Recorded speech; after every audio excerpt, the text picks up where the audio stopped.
Hello everyone, this is Megha Sharma. Welcome to Omega Tech Cat. आज के video में हम डिस्कस करेंगे इंटरपोलेशन, इंटरपोलेटिंग डिस्क्रीट डेटा।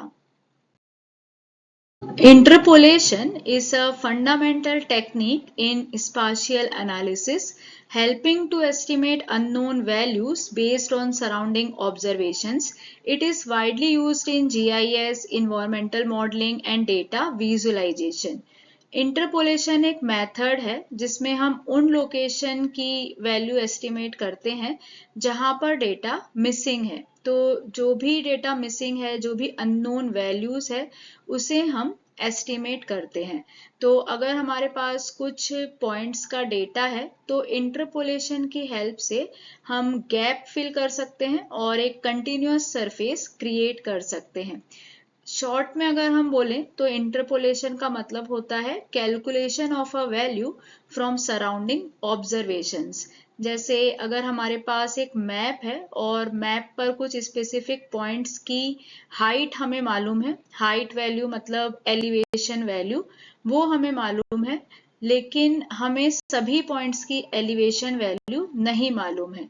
तो हम इंटरपोलेशन की हेल्प से नोन पॉइंट्स के बीच में जो मिसिंग हाइट है उसकी वैल्यू फाइंड कर सकते हैं। Nearest neighbour interpolation. Nearest neighbor interpolation is the simplest way to estimate missing values. It works by finding the closest known data point and assigning that value to the unknown location. Nearest neighbour technique सबसे simple technique है जिसमें हम nearest known point की value unknown location को assign कर देते हैं। तो इसमें हमें कोई भी एवरेजिंग या स्मूथिंग नहीं करनी पड़ती और ना ही इसमें कोई न्यू वैल्यू क्रिएट होती है। सिर्फ जो एग्जिस्टिंग वैल्यू है वही यूज होती है। जैसे कि अगर हमारे पास 3 स्टेशंस के रेनफॉल डेटा है और हमें एक चौथे स्टेशन का जो रेनफॉल डेटा है वो एस्टिमेट करना है। फॉर एग्जांपल हमें ए का डेटा मालूम है 10 मिलीमीटर, बी का 15 मिलीमीटर और सी का 20 मिलीमीटर, और हमें डी स्टेशन का रेनफॉल डेटा फाइंड करना है। तो हम डी का डिस्टेंस कैलकुलेट करेंगे ए से, बी से और सी से। तो तीनों स्टेशन से हम डी का डिस्टेंस फाइंड करेंगे और जो सबसे नियर होगा वही वैल्यू हम डी को असाइन कर देंगे। इसे हम एक और एग्जांपल से समझते हैं, वेदर फोरकास्टिंग। सपोज हमें एक ऐसे विलेज का टेम्परेचर एस्टिमेट करना है जहां पे वेदर स्टेशन नहीं है, लेकिन जो नियरेस्ट वेदर स्टेशन है जो कि 10 किलोमीटर दूर है वहां पे 25 डिग्री सेंटीग्रेड है। तो नियरेस्ट नेबर इंटरपोलेशन का यूज करके हम ये अज्यूम कर सकते हैं कि उस विलेज का टेम्परेचर भी 25 डिग्री सेंटीग्रेड होगा क्योंकि वो उस स्टेशन के सबसे पास है। तो इस तरीके से बहुत ही सिंपल मेथड है, जो भी अननोन लोकेशन है उसके पास में जो भी नोन वैल्यू है हम वो वैल्यू उस अननोन लोकेशन को असाइन कर देते हैं।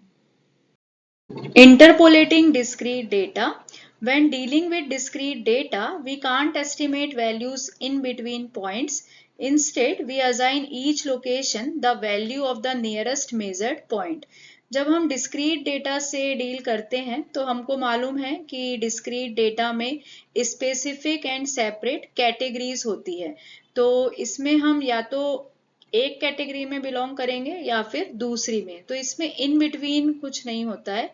जैसे कि फॉर एग्जांपल लैंड टाइप है तो फॉरेस्ट है या फिर अर्बन है, तो जो भी डेटा पॉइंट है वो या तो फॉरेस्ट में बिलोंग करेगा या फिर वो अर्बन में बिलोंग करेगा। मतलब यहाँ पे कैटेगरीज होती हैं और कोई भी डेटा पॉइंट किसी एक कैटेगरी में बिलोंग करता है।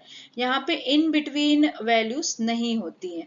तो अगर हमें कोई अननोन वैल्यूज एस्टिमेट करनी है, कोई अननोन डेटा पॉइंट की वैल्यू एस्टिमेट करनी है, तो हम कैलकुलेट करते हैं कि नियरेस्ट मेजर्ड पॉइंट की वैल्यू क्या है। तो जो भी नियरेस्ट मेजर्ड पॉइंट की वैल्यू होगी हम वही वैल्यू उस डेटा पॉइंट को असाइन कर देंगे। इसीलिए नियरेस्ट नेबर जो है वो डिस्क्रीट डेटा के लिए बेस्ट चॉइस है। Thesan polygons.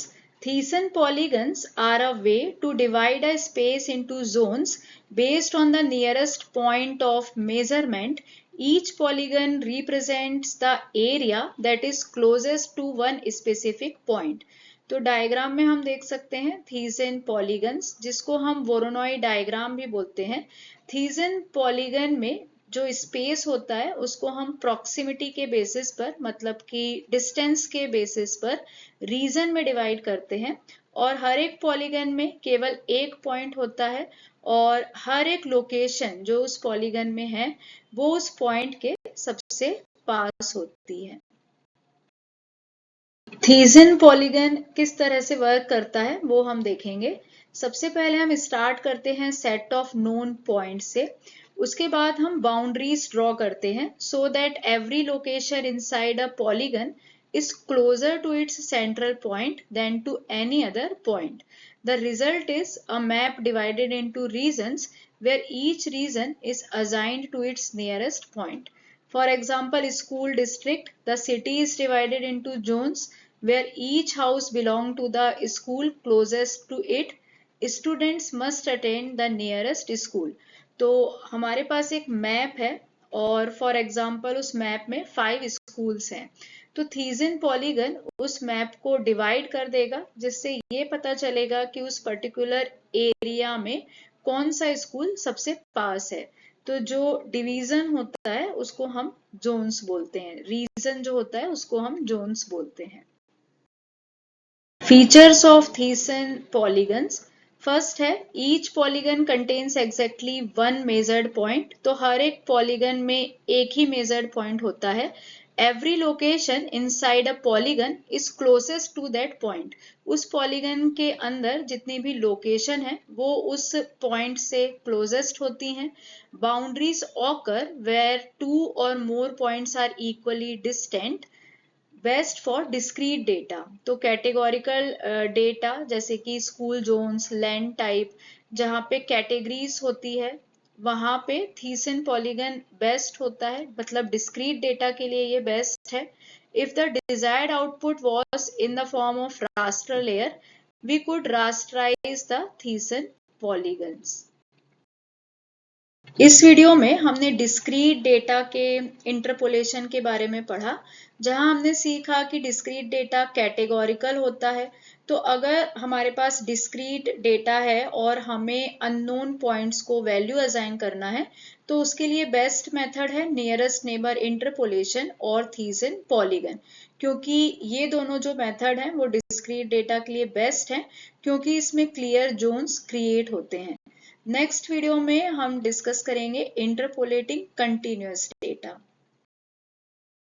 Thank you so much for watching till here. अगर आपको वीडियो यूजफुल और इंफॉर्मेटिव लगी है तो प्लीज वीडियो को लाइक करें, ज्यादा से ज्यादा शेयर करें, और अगर आप चैनल पे न्यू हैं, आपने अब तक चैनल को सब्सक्राइब नहीं किया है तो चैनल को सब्सक्राइब करें और वीडियो की सबसे पहले नोटिफिकेशन के लिए बेल आइकन प्रेस करें।